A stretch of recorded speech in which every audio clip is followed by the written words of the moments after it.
Schools are gearing up to resume face-to-face teaching and learning from next week. But some teachers are wary of the vaccine.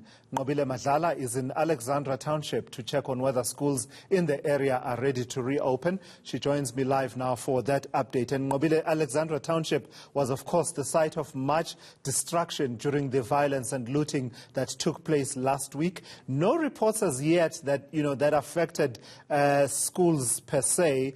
But, one imagines a situation where a community such as Alexandra is now preparing for the reopening of schools amid the pandemic, but other infrastructure also damaged that perhaps supports the learning and teaching environment. What situation are you finding on the ground as preparations are underway for the reopening of schools? Well, Tulis, since the morning that we arrived in the school, we've seen teachers as well as members of the school just cleaning up from tuck shops to kitchen to schools, to the classes. We've seen them cleaning, making sure that everything is in order. In fact, even in the class that I'm in, you'll see that the desks are now separated about 1 meter long apart. They've also got some of the posters that speak about sanitizing and making sure that kids know what we're talking about. There's also sanitizers around the classroom. But joining me now is Steve Mabona of the Education Department to speak to us in terms of, does he feel like the schools are ready to go? It's all system goes. We have been interacting with our schools through the principals and our district offices. The reports that we receive, they can confirm that on Monday schools are opening, and we are, welcoming all our children that are expected to come, because we said the schools will continue with their rotation program, meaning that their timetables are adapted to, continue with the rotation. But come the 2nd of August, majority of your primary schools will then be welcoming, children, all of them. But there are those schools that would have accommodated all of their learners on a daily basis. So they will continue with those timetables and then continue to teach. Well, I'd imagine as they accommodate the learners, we also need to know the status in terms of the teachers have vaccinated or have not vaccinated. How is it going? Are the teachers carrying on with vaccination, or are they not accepting it? Look, we are at 90%, 92 actually, to be exact. 92% of our educators and the staff have been vaccinated, and the remainder we will continue with the mop-up, make sure that we accommodate those that are willing to take the vaccination, because you'll remember that there were different reasons that were coming on some of those that could not take the jab during the time when we were doing educators or the education sector. So the mop-up, it's for a purpose that we need to make sure that we accommodate all those that are still interested in taking the jab. And we will be then managing all those with comorbidities.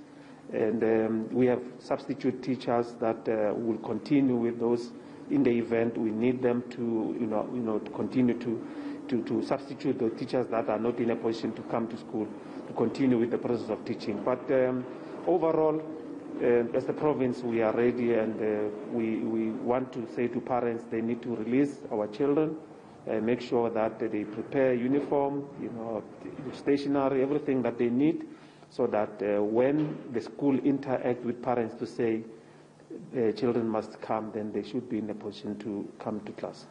Well, I do know that you have been speaking to also the unions to see how they can, what's their view in terms of kids coming back to school. What have they said to you?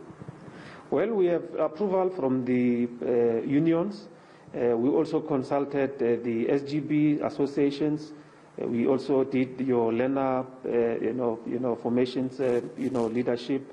They also raised their issues, and the principals at large. We interacted with all our stakeholders to say what is it that we need to improve out of what we have presented. After we presented, then they raised some of the issues that they felt that we need to improve.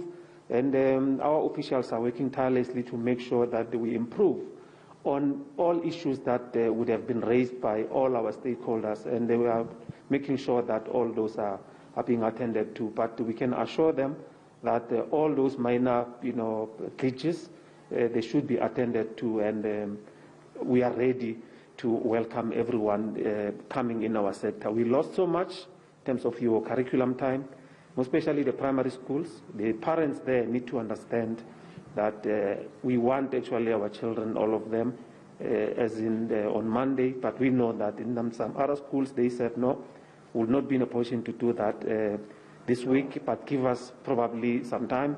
That's why we gave them up until the 2nd of August to say, then all children at the primary school level must come back. But your grade 12s, we've been preparing them, making sure that coming the exam time, they will be in a position to make it with all the improvement sessions that we've been interacting with them. All right. Thank you very much, Steve. Well, Steve there just speaking to us, saying that it's all systems go for the education department. They're saying that schools are mostly ready and unions are also supporting them. Talking about the unions, we also spoke to SATU this morning, and they were also saying the same thing as to what Steve was saying, that they are supporting the opening of school, saying that the curriculum time has already been lost, and at this point they need the kids to be back in school.